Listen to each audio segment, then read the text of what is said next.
Welcome back to part 4 of the Backspace Academy lab on highly available and fault-tolerant architecture for web applications inside of VPC. So we're going to look at creating an auto-scaling group to start with, and that'll allow us to launch web server instances into that auto-scaling group. Once we've done that, we can look at creating also an elastic load balancer to distribute that traffic across the instances in that auto-scaling group. And all of this will be operating in the public subnet across 2 availability zones. So we start off by going to the EC2 management console. And the first thing we need to do is to create a security group specifically for our web servers, so our web server instances. So we'll go into security groups and create security group, and we'll call this web server SG, and give it the description web server security group, and we make sure that we've selected the correct VPC backspace-lab, and click on the inbound security group rules tab and add rule, and we'll start to add those in. So just fast forwarding along here, so again, port 80 access for anywhere, port 443 access for anywhere, and SSH. So we need to be able to SSH into our web server instances from outside. So that would be, you would select my IP, and then you would populate that with your own personal IP, and then we click on the outbound rules tab. Okay, for our outbound rule there, we need to create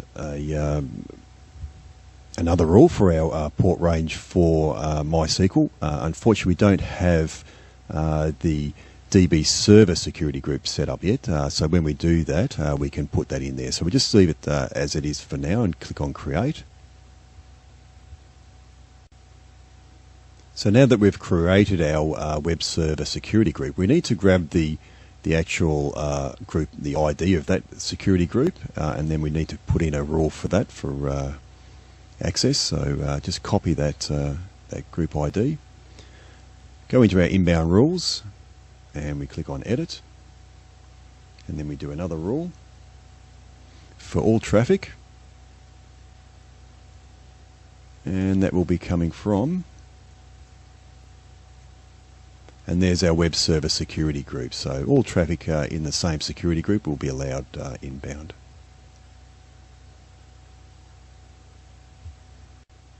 So now that we have our security group for our web services created, we can look at creating our elastic load balancer. So click on load balancers here, and we'll get the load balancers page up.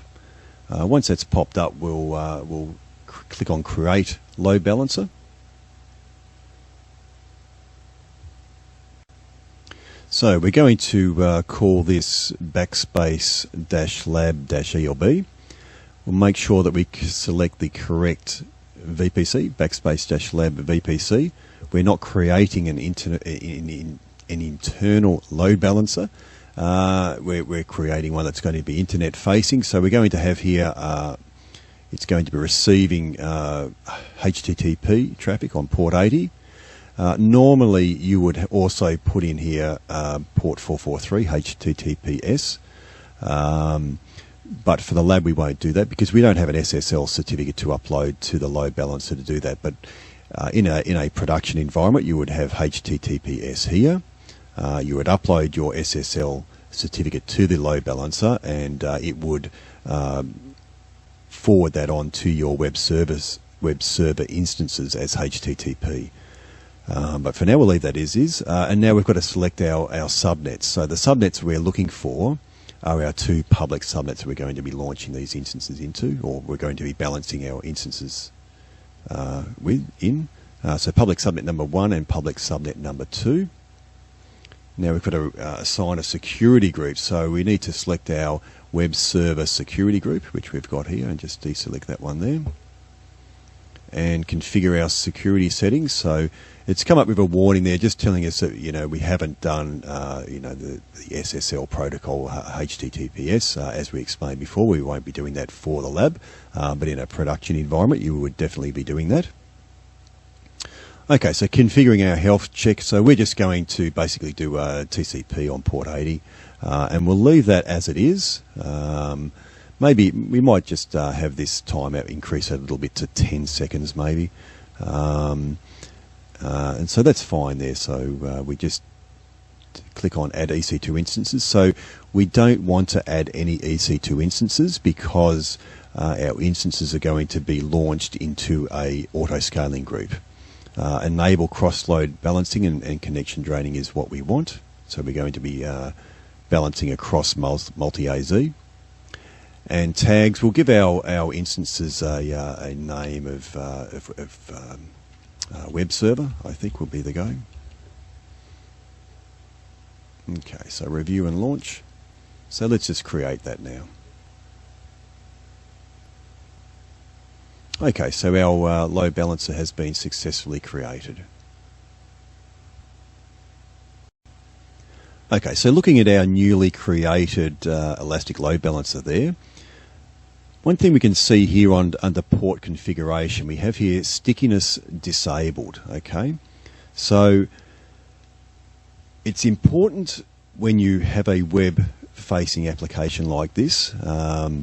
It's very important to maintain session state when you're using auto-scaling, because you're going to have instances, being created and destroyed regularly. So that you don't want that to create chaos for your end users. So you need to maintain the session state. So any temporary data that you're maintaining, you need to look after that. So you can get that temporary data and you can store it in persistent storage such as Elasticache or DynamoDB, and that's the recommended solution recommended by Amazon Web Services. There is another thing that you can do is to make use of stickiness on that port configuration. So basically that sticks a session to that instance, so you're not jumping around changing instances. So that achieves the same thing. The only downside for stickiness, it is a simpler solution, but it does have some disadvantages. So if you have one instance, for example, that's fully loaded, and then all of a sudden your next instance gets kicked in by the auto-scaling group, you're going to have one instance that's quite busy and one instance that's not very busy, so not being utilised very much at all. So you've got an imbalance here, so it's not properly balanced. But you can mitigate that to a certain extent by if you're effectively scaling horizontally, and by that we mean to have smaller instances and more of them. So you're scaling horizontally. So if you're going, for example, 4 instances to 5 instances, that imbalance is not as significant. So we're going to enable stickiness because it's the simplest solution for us to do. And for the lab it's fine. So we just click on edit that, and we want to enable load balancer generated cookie stickiness, and we're going to get that going for say 60 seconds.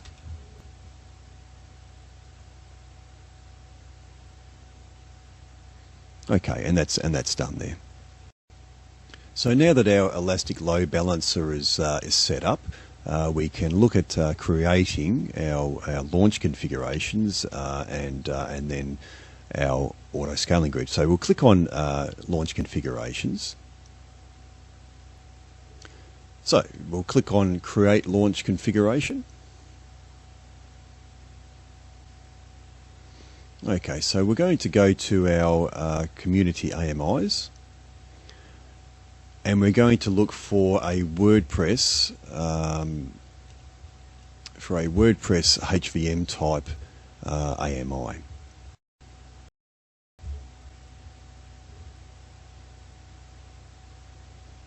Okay, so looking at the first one, it's a beta. We'll stay away from that one, I think.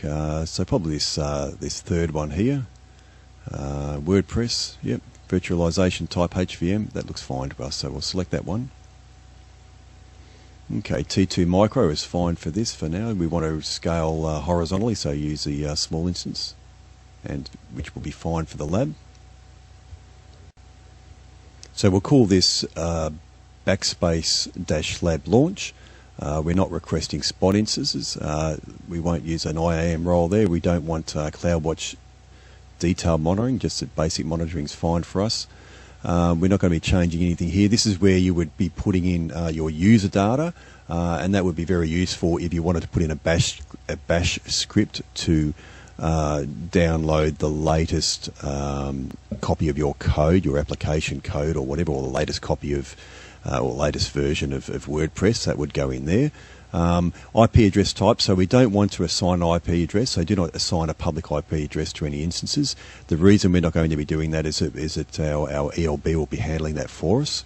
And let's go to add storage. That looks fine to me. Configure security group. So this is where we're going to want to select our web server security group that we created, and we click on review. Oops.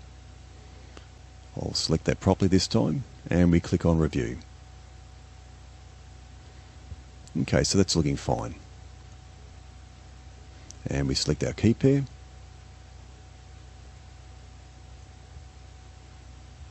Okay, so we've successfully created a launch configuration. So next thing we need to do is to create an auto-scaling group. So we click on here, create an auto-scaling group using this launch configuration. And we'll call this backspace-lab-as. We'll start with probably 2 instances, would be a good starting point, I think. As soon as we're going across multi-AZ, make sure that we select the correct backspace-lab VPC. And our subnets, we need to select our 2 public subnets. So public subnet 2 there and public subnet 1. Okay. Now we go into advanced details. So this is where we tell the auto-scaling group that we're going to be receiving traffic from our Elastic Load Balancer. So we click on that, receive traffic from Elastic Balancer, and we select our backspace ELB, and we want our health checks to come from the ELB. So we just select that there now, and that's fine. So now we configure scaling policies. So we click on use scaling policies to adjust the capacity of this group. We don't want to keep it at the same size. We want it to auto scale. So we're going to want to scale between 2 and say 10 instances. Okay. So the first thing we need to do is to create alarms that trigger an increase in group size or a decrease in group size. So the first one we're going to do is add new alarm for increasing group size. We don't want to have a send a notification to an SNS topic, but in a production environment when you're starting out, you probably would want to have a look at that to see how you how things are going and whether you never need to change anything. So whenever the average of CPU utilization is greater than 50% for say 1 consecutive period of 5 minutes, so we're going to actually leave that like it is. Create alarm. So when it's greater than 50, we're going to add 2 instances. And then we'll wait, say, 600 before allowing another scaling activity. So we do the same again for decreasing the group size. So we add a new alarm there. We don't want an SNS topic, but in a production environment, it's probably not a bad idea. So we're going to say when the average is less than 25%, for at least 4 consecutive periods of 5 minutes. And we just change that high there to low in the name of the alarm. So we're using 4 consecutive periods of 5 minutes because we want to scale down gradually, whereas we want to increase quickly and scale down gradually, which is good practice to do. So just create the alarm there. And again, we'll take the action to remove 1 instance. So again, we're going to scale down gradually, and then we're going to wait 600 seconds before another scaling activity. So that's fine. We'll click on notifications. So we're not going to add a notification there for anything. Tags. So again, we'll get this name of web server. So we're going to be calling our instances, web server instances, and then we'll review that. And we'll create the auto-scaling group.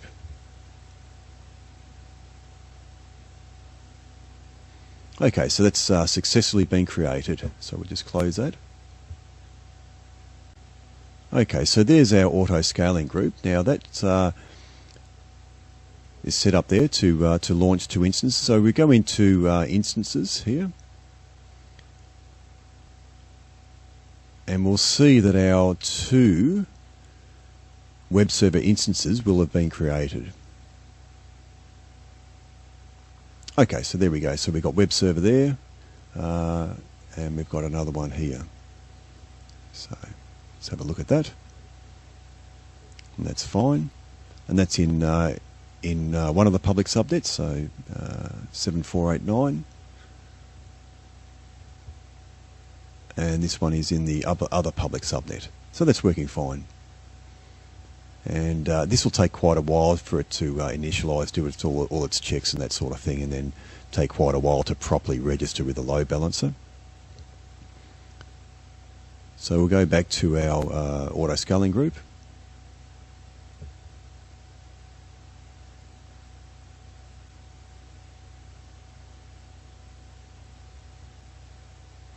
Okay, we can see their scaling history, so you can see it's successfully created an instance there, so that's fine. So there's all that, and we just have a look at the load balancer.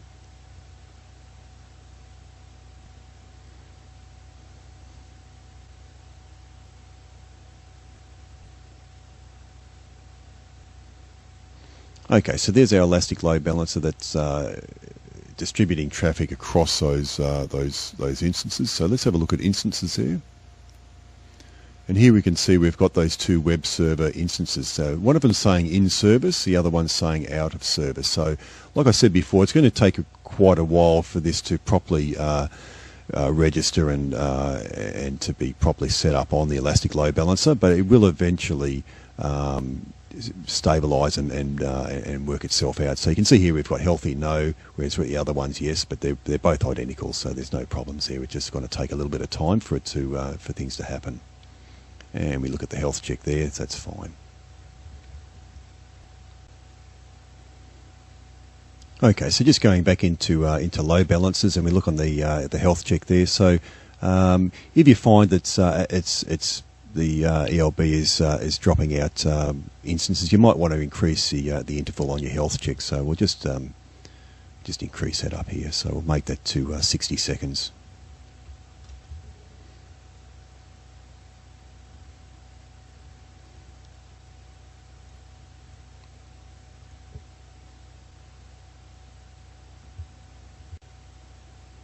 Okay, so just fast forwarding there, so we've given it a bit of time to settle itself down. So just looking at here, we've got our instances there. They're both in service. They're both healthy. And then we've got our instances up here, and they're up there and running. No problems there. So we'll just go back into our load balancer. And we can see here when we click on description, so we've got the DNS name there for our load balancer. So that's what we would use for an A record into our Route 53 domain. So what we're going to do now is I'm just going to point the browser to that DNS name and just see what happens.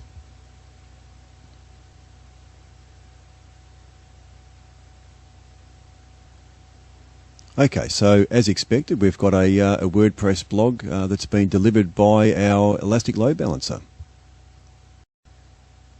Okay, so we'll just jump back into the EC2 Management Console and just see how this auto-scaling actually works. So what we'll do is go into Instances, and we're going to terminate one of these instances here and see what happens. So we go to Actions and terminate that. Let's just see what happens. So it's shutting that down.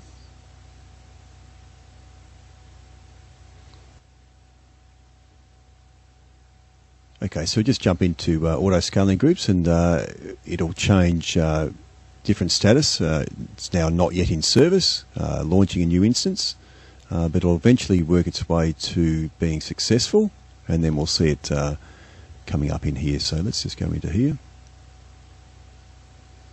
back into instances.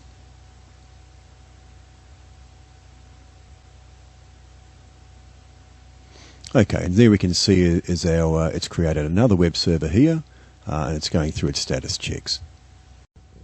Okay, so that's it for this lesson. In our next lesson, we'll be looking at adding a multi-AZ RDS instance, which will be deployed across our two private subnets, and we'll also need to create a DB subnet across two availability zones to utilise multi-AZ for our RDS Aurora instances. We'll also be creating another security group for our DB